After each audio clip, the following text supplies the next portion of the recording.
Okay, final part and continuous series, जिसके लिए अपन continuous series के लिए अपन क्वार्टाइल डेसिमल परसेंटाइल को फाइंड आउट करेंगे। तो इन्होंने एक चीज पहले ये बता दी है कि first 3 steps are similar to discrete series. पहली 3 स्टेप्स डिस्क्रीट सीरीज के बराबर है। मतलब क्या, you have to find CF पहला, दूसरा you have to find summation F, तीसरा कि QI निकालो, DI निकालो या तो PI निकालो वो फॉर्मूला से, समेशन F अपॉन 4, 10 एंड 100 और ये I से मल्टीप्लाई, है ना। ये 3 स्टेप तो सेम रहेगी फॉर कंटिन्यूस सीरीज ऑल्सो। और अब यहां से एक चेंज ये आता है, आप हमेशा आपको एक बात पता होगी, मीडियन भी निकालते हैं, मोड भी निकालते हैं अपन कंटिन्यूस सीरीज का, या मीन भी निकालते हैं अपन, जो भी निकालने का अपने को अपन हमेशा निकालते हैं वो एक क्लास जहां पे अपना मीडियन मोड या जो भी हो लाई करेगा एग्जैक्टली और वो क्लास को लेके फिर अपन एक फॉर्मूला यूज करते हैं थोड़ा बड़ा खासा। मीडियन के लिए फॉर्मूला एक यूज किया था अपन ने, L + n/2 - C upon F into I, याद आ रहा है कुछ ऐसा एकदम खतरनाक सा फॉर्मूला। फिर मोड के लिए यूज किया था F0 F1 वाला एक formula, L + F0 - F1 - F0 upon 2F1 - F0 - F2 into H, याद आ रहा है ऐसा कुछ फॉर्मूला था, वो कंटिन्यूस सीरीज के लिए फॉर्मूला था एग्जैक्टली। और वैसे ही कुछ फॉर्मूला है यहाँ पे भी आपके पास में कि एक बार आपको क्लास पता चल गया, कि कौन से क्लास में आपका क्वार्टाइल लाई करता है, तो एग्जैक्टली कौन सा नंबर है उस क्लास में का, एग्जैक्टली कौन सा नंबर है आपका क्वार्टाइल में, वो पता चलेगा ये फॉर्मूला से। The formula is in this front of you. आपका फॉर्मूला ये और आपका मीडियन का formula is very similar, except the slight change is that कि मीडियन में यहाँ पे अपन सिर्फ n/2 लेते थे, अब अपने को लेना है I n/4, I n/10 और I n/100 तब। बाकी the things remain same. C क्या रहेगा, तो प्रीसीडिंग क्लास का CF रहेगा मेरा, F क्या रहेगा, frequency of the corresponding class, H मेरा गैप रहेगा, L मेरा लोअर क्लास लिमिट रहेगा for the corresponding quartile class. ये सारी चीजें मेरी सिमिलर रहेगी, ठीक है। अब एग्जाम्पल के थ्रू अपन डायरेक्टली इसको समझ लेते हैं। अभी एग्जाम्पल मैं बुक में का ही लेता हूं मेरा, जो मैंने मेरे पास में लिख रखा है ऑलरेडी।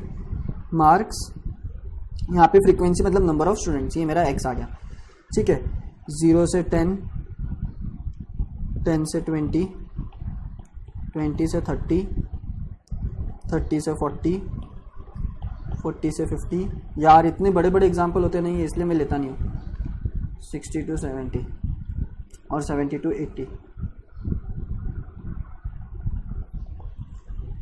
3, 10, 17, 7, 6, 4, 2, 1। सीरीज असेंडिंग ऑर्डर में अरेंज रहनी चाहिए, है चलो ठीक है क्या, चेक कर लिया, ओके। अब क्या निकालूंगा मैं, सबसे पहले मेरा टास्क क्या रहता है, CF निकालना। सबसे पहला टास्क है मेरा CF निकालना, तो ये मेरा CF आ गया 3, 13, 30, 37, 43, 47, 49, 50 और ये मेरा आ गया समेशन N, समेशन F, ये मेरा आ गया समेशन F 50, ओके। सब सॉर्ट हो गया अपना। अब क्या करना है, देयरफॉर मैं निकाल रहा हूँ इसमें Q3। चलो अब डायरेक्टली Q3 निकालते हैं। Q3 सबसे पहली बात तो मेरे को Q3 निकालना है, मतलब 3 समेशन F अपॉन 4 करना है। पहले मेरे को Q3 का क्लास डिसाइड करना है कि Q3 कौन से क्लास में लाई करता है, और फिर बाद में मैं ये फॉर्मूला यूज करूंगा। पहले मेरे को क्लास डिफाइन करना पड़ेगा कि कौन से क्लास में मेरा Q3 लाई कर रहा है। तो मेरा Q3 लाई कर रहा है, देखो यहां पे अभी 3 × 50/4 टर्म। इसका डायरेक्टली आंसर मैं बता दूं तो 150/4 37.5। 37.5 मेरे को क्या चेक करना है कि ये 37.5 किधर लाई करता है, किसमें, लेकिन CF में। ये यहां लाई कर रहा है देखो 43 में, और 43 का करस्पॉन्डिंग क्लास क्या है मेरा 40, 50। सो देयरफॉर अब मैं यहां पे लिख सकता हूं, देयरफॉर मेरा क्वार्टाइल क्लास Q3 नहीं, मैं इसको कैसे लिखूं, 40 to 50 is my 40 to 50 is Q3 या अपर क्वार्टाइल या third quartile. Class corresponding to third quartile. Class 40 to 50, मैं इसको वर्बली कैसे बोलूंगा, class 40 to 50 is my corresponding class for third quartile या upper quartile. Q3 is referred as upper quartile, upper quartile क्योंकि ये सबसे बड़ा होता है। Q1 is referred as lower quartile. ठीक है, ये बात हमेशा याद रखिए, कॉमन सेंस लॉजिक की बातें हो। सो अब मेरे को ये पता करना है कि एग्जैक्टली Q3 में 40 या 50 में से कौन सी टर्म आ रही है। Is it below before 45, is it above 45 और is it exactly 50, is it exactly 40, ये चेक करना है। तो कैसे चेक करूंगा मैं, ये फॉर्मूला से। एंड द फॉर्मूला इज, मैं यहां फॉर्मूला लिखता हूं, QI is equal to L plus IN by 4th term. 4th term मतलब ये आ जाएगा मेरा 37.5, 37.5 लिखूंगा मैं यहाँ पे। 4th टर्म मतलब C upon F into H। मेरा C क्या है, प्रीसीडिंग क्लास का CF, मतलब ये हो गया मेरा प्रीसीडिंग क्लास का CF जो कि 37 है। ठीक है, let me just box it, 37। ठीक है, मैं 37 यूज करूंगा। अब मेरा क्या है H क्या होता है मेरा विड्थ, H क्या है मेरा विड्थ, 40 माइनस 50, मेरा H क्या होगा 40 माइनस 50 जो कि आ गया 10, मेरा H आ गया 10। F क्या है, frequency of this corresponding class, what is the frequency of this corresponding class, जो कि है मेरा 6, मेरा F भी आ गया 6, मेरा F आ गया 6, मेरा C आ गया 37। What is my L, what is my L, L is the lower limit of the corresponding class, L is the lower limit of the quartile, third quartile class, and the lower limit is 40, the lower limit is 40। so अब मेरे पास में सारी values आ गई है, I'll just have to put the values। so मेरा हो गया 40 plus ये हो गया 37.5 जो कि यहाँ पे मैंने निकाल रखा है, ये रहा आपके पास में, माइनस मेरा C कितना है यहाँ पे देखो 37, मेरा C 37 है, इनटू मेरा H कितना है 50, 10 इंटू 10 डिवाइडेड बाय मेरी फ्रीक्वेंसी कितनी है, मेरी फ्रीक्वेंसी है 6, तो अब बस ऐड कर दो, बस ऐड कर दो, ये हो जाएगा 0.5 इंटू 10, 5/6 अपना आपको जो भी दे देगा। यहाँ पे मेरे पास आंसर लिखा है डायरेक्टली 40.83, इनका आंसर 40.83 आया। मतलब ये मैंने क्या निकाला Q1, मेरा Q1 आ गया, Q3 सॉरी, मेरा Q3 कितना आ गया 40.83, मतलब ये यहाँ पे 40 से थोड़ा सा आगे, लेकिन देखो 40 से थोड़ा सा आगे है, लेकिन सो ग्राफिकली देखेंगे तो it is possible to plot. यहाँ पे भले अपने को होगा नहीं, पर ग्राफिकली मेरे को आसानी जाएगी समझने में और देखने में। समझ में आया? And that is how you calculate Q3, that is how you calculate Q3। Oh God. Okay, now we will start with decile. यहाँ पे क्वार्टाइल हो गया अपना Q3। अब Q1 Q2 निकालने का काम आपका है। Just so remember that Q1 Q2 निकालने के लिए आपको यहाँ पे पहले Q1 निकालना पड़ेगा। इस हिसाब से Q1 यहाँ पे Q3 निकाला है तो वैसे ही Q1 और Q2 निकालो। Q2 आपका बेसिकली मीडियन है तो वो आपको प्रॉपरली आना चाहिए, और मीडियन से आप वेरीफाई कर सकते हो कि आपका Q2 जो निकला है वो सही निकला है कि नहीं निकला है। ठीक है, तो उससे आपका अपना वेरिफिकेशन भी हो जाएगा। ठीक है, अब यहाँ पे मैं D1 D2 D5 तो हर बार निकाल दे, अब मैं यहाँ पे निकाल लेता हूँ D7, और इसका निकालने का कारण भी है क्योंकि मेरी बुक में भी वो निकाले हुआ है, सो मेरे को आंसर फटाफट मिल जाएगा। ओके, और यहाँ पे बैटरी भी डाउन है इसकी थोड़ी, और वो चार्ज नहीं हो रहा है प्रॉपरली आज। सो D7, let me just get me my book. ठीक है, चलो फटाक से। नाउ द D7 का फॉर्मूला, पहले तो D7 निकालने के लिए आई हैव टू चेक, पहले D7 के लिए I समेशन F अपॉन 10 है ना, ताकि मैं जो बड़ा D7 का मेरा जो फॉर्मूला है, and that formula is what, मेरा फॉर्मूला क्या है D7 के लिए, देखो जस्ट सेम, बस ये फर्क पड़ गया, ये फर्क पे, तो मैं पहले ये कैलकुलेट करूंगा और फिर ये फॉर्मूला यूज करूंगा। ओके, तो मेरा ये जो फॉर्मूला है उसमें ये मैं पहले कैलकुलेट कर रहा हूं। ये हो गया 7 इंटू मेरा समेशन F कितना था, मेरा समेशन F था 50 अपॉन 10, ये मेरा 5, ये आ गया 35, ये आ गया मेरा 35। सो ये मेरा L plus I N by 10 minus C upon F into H। Well now अब मेरे को यहां पे पता चल गया कि मेरा डेसेल का क्लास कौन सा है। अब मेरा डेसेल का क्लास इज 35 एग्जैक्टली मेरा यहां पे लाई करता है अब 37 में। यहां पे मेरा अब ये क्लास है, तो अब मेरा ये क्लास हो गया, कौन सा क्लास हो गया मेरा अब ये मेरा हो गया क्लास डेसेल का, D7 का, ये हो गया मेरा D7 का क्लास। ठीक है, मेरा मतलब आ गया 37। अब 37 को करस्पॉन्डिंग मेरा कौन सा है, 30-40, 30 40, सो ये हो गया 30 40 is my D7 is the corresponding class for D7.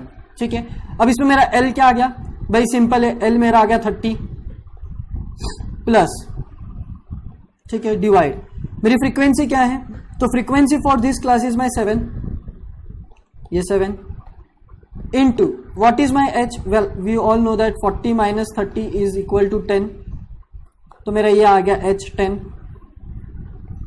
minus what is the cumulative frequency preceding to this class 30, तो आ गया 30 and over here it is 35, so it's just 30 plus 50 upon 7 which will give me 27 point, हाँ इतना छोटा देता पक्का, फटाक से देख लेता हूं मैं, 50 डिवाइडेड बाय 7 37.14, वो एक्चुअली उन्होंने 27 लिख दिया, गलत है वो पॉसिबल ही नहीं है. ये आएगा 5 इंटू 10 50 अपॉन 7 जो कि है 7.14, और ये आ गया मेरा D7. तो क्या करना है अपने को, एक्चुअली अपन कर क्या रहे, अपन सबसे पहले तो डिस्क्रीट सीरीज में जैसे अपन निकालते थे वो करस्पॉन्डिंग क्लास फाइंड आउट कर रहे हैं, और इस करस्पॉन्डिंग क्लास के लिए मेरा क्या रहेगा, डेसाइल या क्वार्टाइल या परसेंटाइल, वो कैसे डिफाइन होगा, तो वो डिफाइन होगा ये फॉर्मूला से. अब परसेंटाइल के लिए द टास्क इज दैट आप करें, परसेंटाइल आप कौन सा निकालोगे, आप निकालोगे P7 P50 एंड P80. आपके पास ये टास्क है, आप निकालो. See it is really simple, आप निकाल सकते हो, आपको पता है मैंने कैसे निकालना है, आप ट्राई करेंगे. ठीक है, यहां पे मैं आपको बता दूं ऑफिशियली अपना चैप्टर खत्म होता है. MOCT में आपने बहुत सारी चीजें सीखी है, जो कि जिसमें सबसे पहली बात है तो averages, arithmetic mean, median, mode, geometric mean, harmonic mean, उनके एप्लीकेशंस, उनकी प्रॉपर्टीज आपने सीखी. फिर बाद में आपका आता है पार्टीशन वैल्यूज. पार्टीशन वैल्यूज मतलब कि एक सीरीज को कितने टुकड़ों में बांटना और उसके ऊपर कैलकुलेट करना और पता करना कि ये मेरा डेटा कौन से पार्टीशन में फॉल करता है, उसका कैलकुलेशन.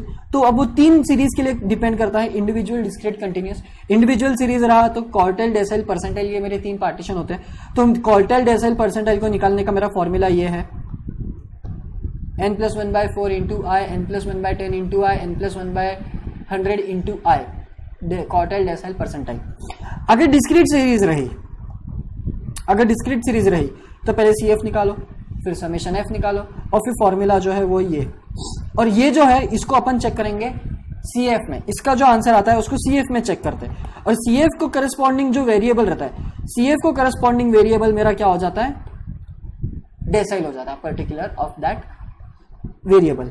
ठीक है, जैसे यहाँ पे 20 आया, इसके लिए 20 आया, D1 के लिए 10 आया, P1 के लिए 0.5, लेकिन P50 के लिए बराबर 20 आ गया, ऐसा. And lastly for continuous series अपन ने देखा तो पहले 3 स्टेप जो थे वो तो क्वार्टाइल के ही थे, डिस्क्रीट सीरीज के ही थे, क्योंकि डिस्क्रीट सीरीज वो फॉर्मूला जो होता है कंटिन्यूस सीरीज का, उसमें डिस्क्रीट सीरीज में जहां तक अपन कैलकुलेट करते हैं वो यूज होता है, और इसलिए वो निकालना जरूरी है, और उसको निकालने के लिए ये पहले 2 स्टेप्स निकालना जरूरी है. सो हेंस अपन पहले 3 स्टेप तो डिस्क्रीट सीरीज में का यूज कर रहे हैं, और lastly we are using this formula. एक फॉर्मूला लर्न करो, और फॉर्मूला लर्न करने की भी जरूरत नहीं है. जो मीडियन का फॉर्मूला है, मीडियन के फॉर्मूला में अगर आप, मीडियन क्या करता है, मीडियन सीरीज को 2 हिस्सों में डिवाइड करता है, तो median is also a part of your partition value. अगर आप ये n/2 कर दोगे तो दैट इज द मीडियन, मतलब Q2.